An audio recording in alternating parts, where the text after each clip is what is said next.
Volví a casa por algo tan simple como un cargador y salí de allí con otra vida. No fue una pelea, no fue un grito, no fue un te lo dije. Fue una frase, una sola, dicha con calma por la persona que más confianza me debía. Mi propia familia no quería que me fuera, quería que yo desapareciera sin ruido, sin preguntas, sin dejar rastro. Y lo entendí en el instante exacto en que escuché mi nombre usado como si fuera un número, como si mi presencia estorbara en el plan que ya tenían escrito.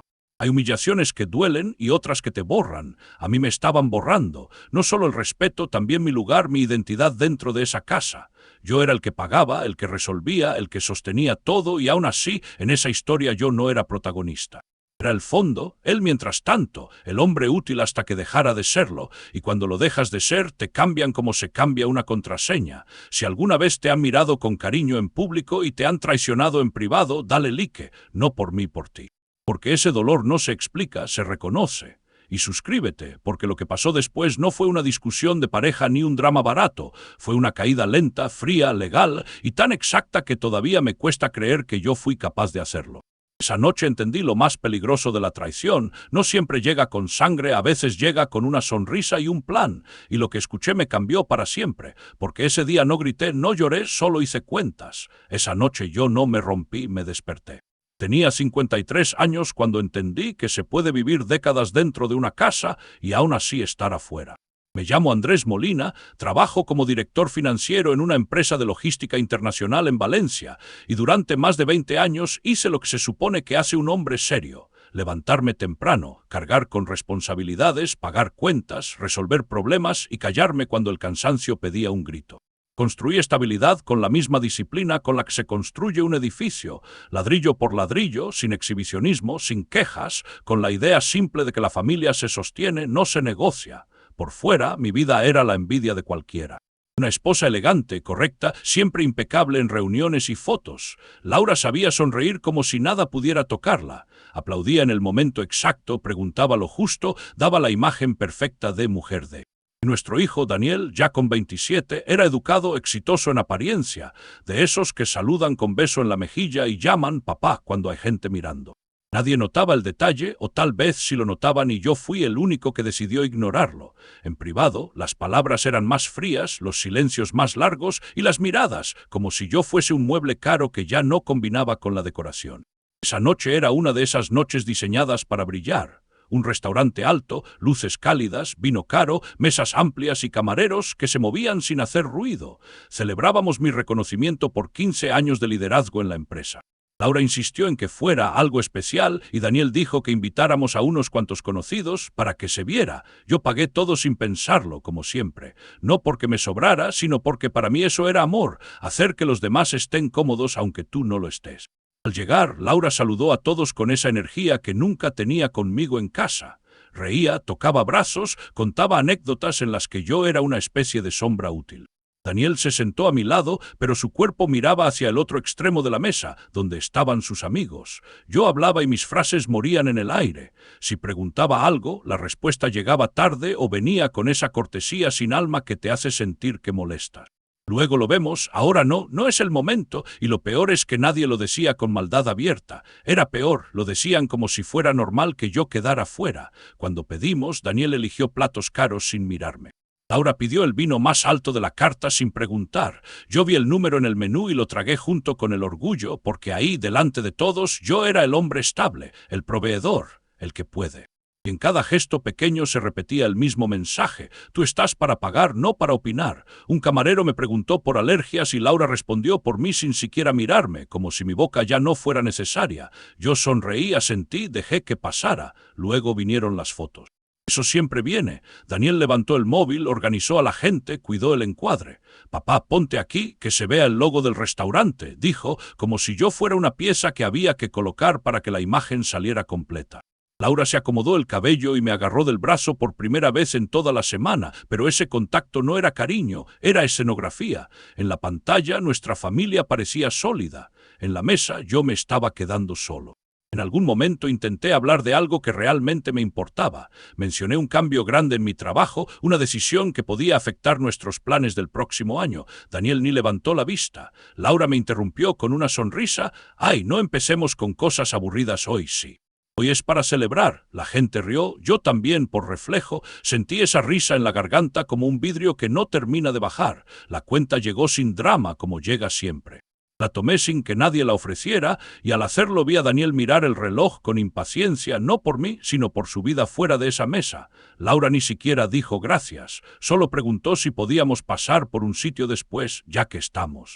Y ahí, en ese instante mínimo, entendí la mecánica entera. Mi presencia era útil mientras resolviera cosas. Mi valor era el acceso a una comodidad que ellos ya daban por hecho. No fue una escena grande, nadie me humilló gritando, nadie me insultó. Fue más limpio que eso, más cruel. Fue la suma de los detalles, como veneno lento, como una gota constante que te convence de que lo normal es que tú aguantes. Miré la mesa, las copas, las sonrisas, y sentí algo frío asentarse dentro de mí, como si una parte de mi orgullo se hubiera cansado por fin de defender una mentira. Ese día entendí algo que me costó admitir: yo no era familia, yo era conveniencia. No fue una escena dramática, no hubo gritos, ni portazos, ni un momento cinematográfico que pudiera señalar cómo ahí se rompió todo. Fue peor, fue silencioso, accidental y definitivo. 2 días después de aquella cena llegué a casa antes de lo habitual. Era jueves, poco después de las 6. La reunión se había cancelado y no avisé, no por desconfianza, sino por costumbre. Durante años aprendí que mis horarios no alteraban nada en casa. Abrí la puerta con la misma llave de siempre y encontré el apartamento demasiado tranquilo. Laura no estaba en la cocina ni en el salón. El sonido venía del dormitorio, no era música, era una voz baja, contenida, íntima, la de ella. Me quedé quieto en el pasillo, con la chaqueta aún puesta, sin decidir si avanzar o retroceder. No escuché palabras claras al principio, solo el tono. Ese tono que uno reconoce aunque no quiera, cuidado, cómplice, cercano. Laura hablaba por teléfono, pero no como me hablaba a mí. No era la voz práctica ni la voz cansada, era otra, una que yo ya no conocía. Di un paso más, no por valentía, sino por inercia. Entonces escuché frases sueltas, como piezas de un rompecabezas que el cerebro arma solo aunque el corazón se niegue. No ahora, luego te escribo. Una pausa. Si ya está todo pensado. Otra pausa más larga. No, él no sospecha. Ese él me atravesó el pecho. No entré al dormitorio. No pregunté nada, me quedé ahí sosteniendo el borde de la pared como si fuera lo único firme en la casa. El silencio que siguió fue pesado, espeso, como si el aire hubiera cambiado de densidad. Escuché el clic de la llamada terminando y pasos suaves. Retrocedí un poco, lo justo para que no me viera si salía. Laura fue al baño, el agua de la ducha comenzó a correr. Me senté en el sofá sin pensar, miré mis manos, no temblaban. Eso fue lo primero que me asustó. El teléfono de Laura estaba sobre la mesa del comedor. Siempre lo llevaba consigo, pero esta vez lo había dejado ahí boca abajo. No lo tomé de inmediato. Pasaron segundos largos, tal vez minutos. Mi mente todavía intentaba ofrecerme salidas, malentendido, trabajo, exageración. Pero algo en mí ya sabía que esas excusas llegaban tarde. Lo tomé, no revisé todo, no hacía falta. La pantalla se encendió y ahí estaba, sin necesidad de buscar, una notificación reciente, un nombre que no debería estar ahí a esa hora con ese emoji. No voy a decir el nombre, no importa. Importa lo que representaba, alguien que no era yo, alguien con acceso, alguien con confianza. Abrí el hilo, no leí hacia atrás, leí lo último. Mensajes cortos, precisos, eficientes, no románticos. Eso fue lo más perturbador. No hablaban de amor como en las películas, hablaban de tiempos, de discreción, de cuando esté resuelto, de después del verano, de cuando él firme. Esa palabra apareció más de una vez: firmar. Cerré el chat, dejé el teléfono exactamente donde estaba. No sentí ganas de llorar, sentí frío. Un frío interno, ordenado, que despeja la cabeza. Me levanté y caminé por la casa como si la viera por primera vez. Los cuadros, los muebles, los regalos que había comprado con historias que ahora parecían falsas. Todo seguía en su lugar, pero ya no me pertenecía del mismo modo. Laura salió del baño con el pelo mojado y una toalla en los hombros. Me vio sentado y sonrió, sorprendida pero tranquila. «Llegaste temprano», dijo. Asentí. «¿Se canceló?». Me preguntó si quería café. Dije que no, su normalidad era perfecta, demasiado perfecta. Esa noche cenamos juntos. Hablamos de cosas pequeñas.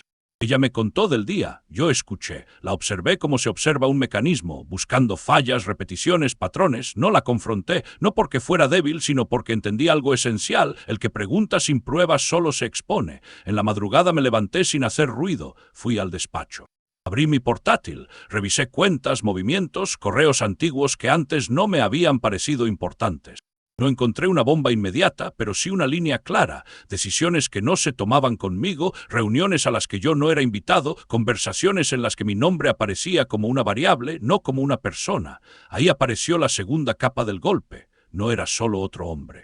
Era un reemplazo, no emocional únicamente, sino funcional, alguien que ocupaba espacios que antes eran míos, alguien que opinaba, que decidía, que planificaba, y yo quedaba como el recurso estable, el soporte silencioso hasta que ya no fuera necesario. Me detuve, cerré el portátil. Me apoyé en la silla y respiré hondo. El amor y la supervivencia chocaron dentro de mí por primera vez. Una parte quería negar, arreglar, salvar lo que quedaba. La otra, más fría, más antigua, entendía que había líneas que una vez cruzadas no se negocian. Volví a la cama antes de que amaneciera. Laura dormía de lado, dándome la espalda. La miré sin tocarla. No sentí odio, sentí distancia. Una distancia nueva, irreversible. A la mañana siguiente me levanté antes que ella. Preparé café, me vestí, salí a trabajar como siempre. Nadie notó nada.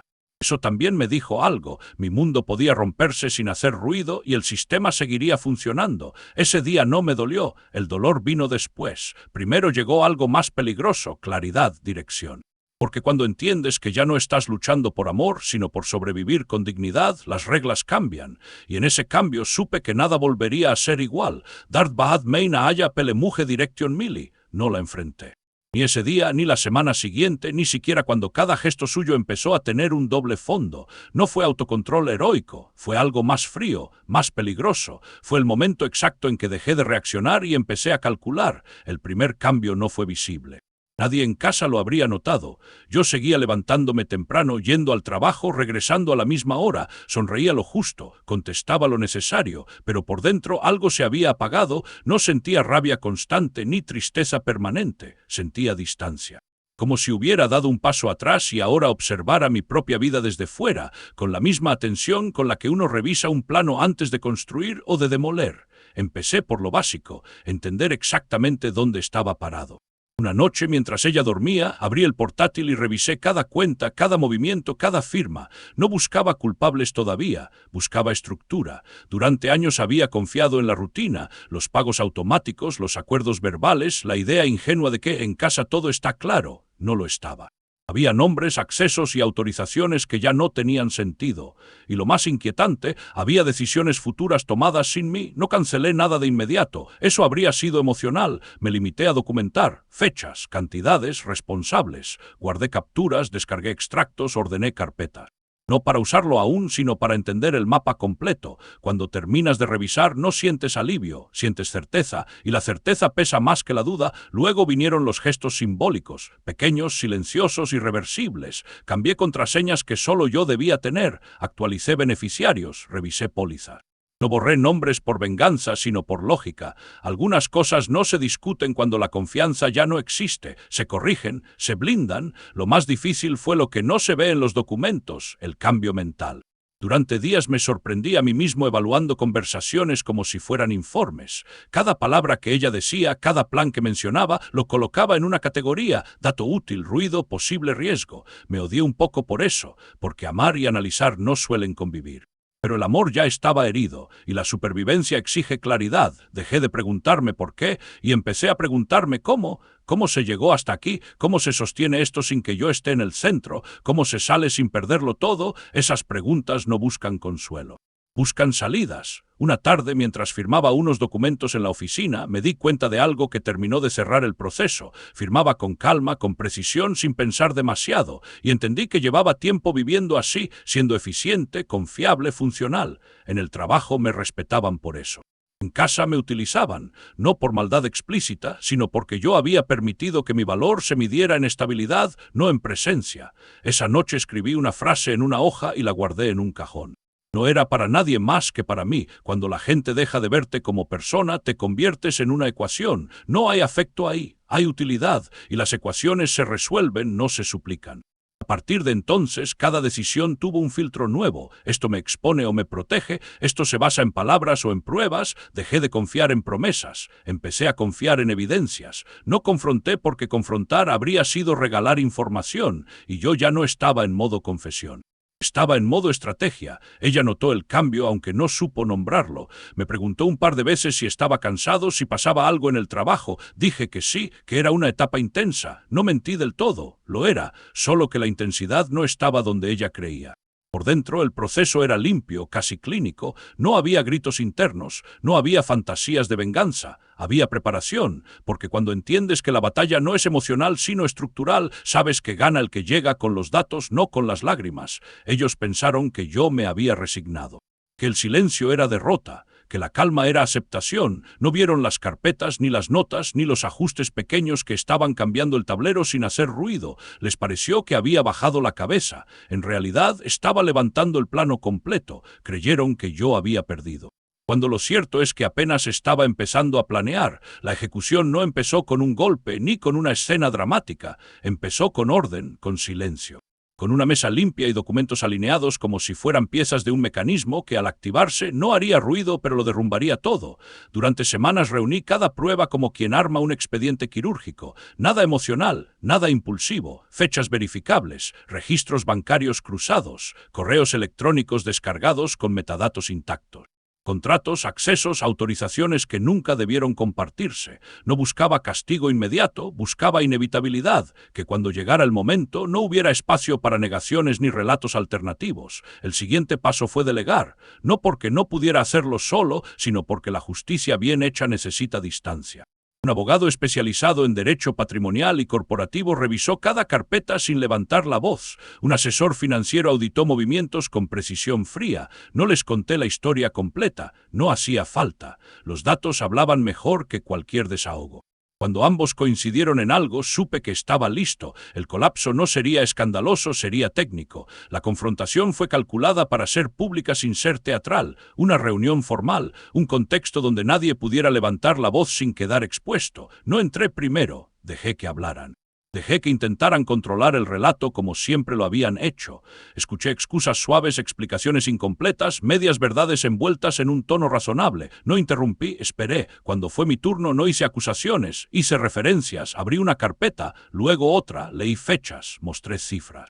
Puse documentos sobre la mesa sin mirarlos a los ojos. No necesitaba hacerlo. Cada página que aparecía era un paso atrás para ellos. Cada silencio que seguía era una confirmación. Nadie gritó, nadie negó de forma convincente, porque no se puede discutir con lo que está firmado, registrado y fechado.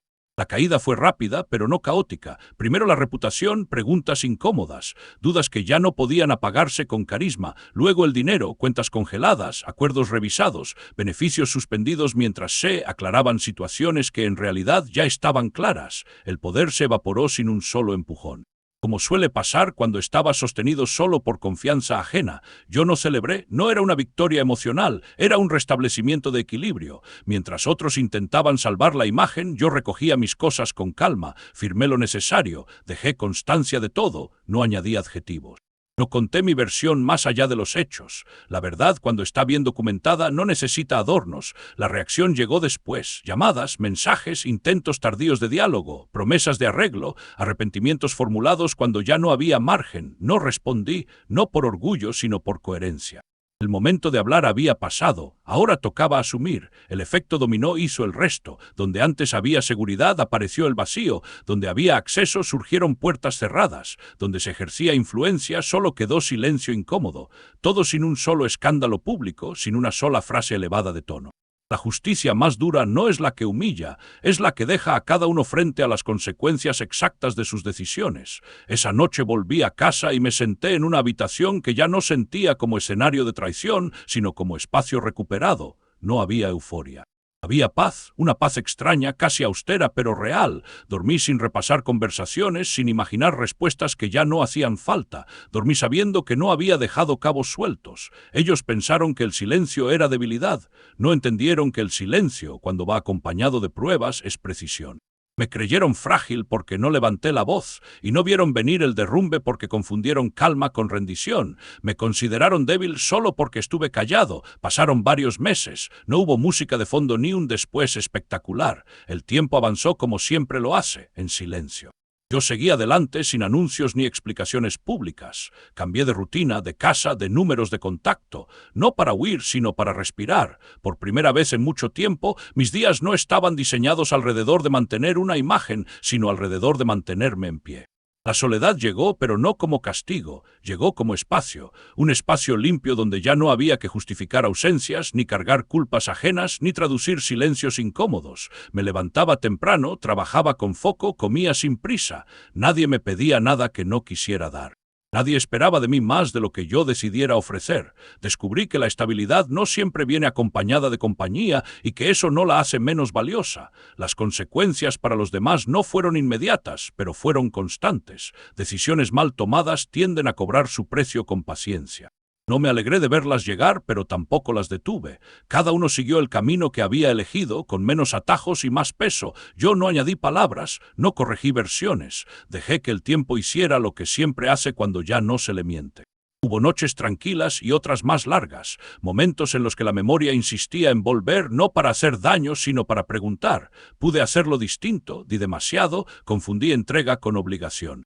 No encontré todas las respuestas, pero entendí algo esencial. Darlo todo no garantiza ser valorado y compartir sangre no asegura lealtad. Son verdades incómodas, pero liberadoras cuando se aceptan sin rencor. No me convertí en alguien duro, me convertí en alguien claro. Dejé de explicar mis límites.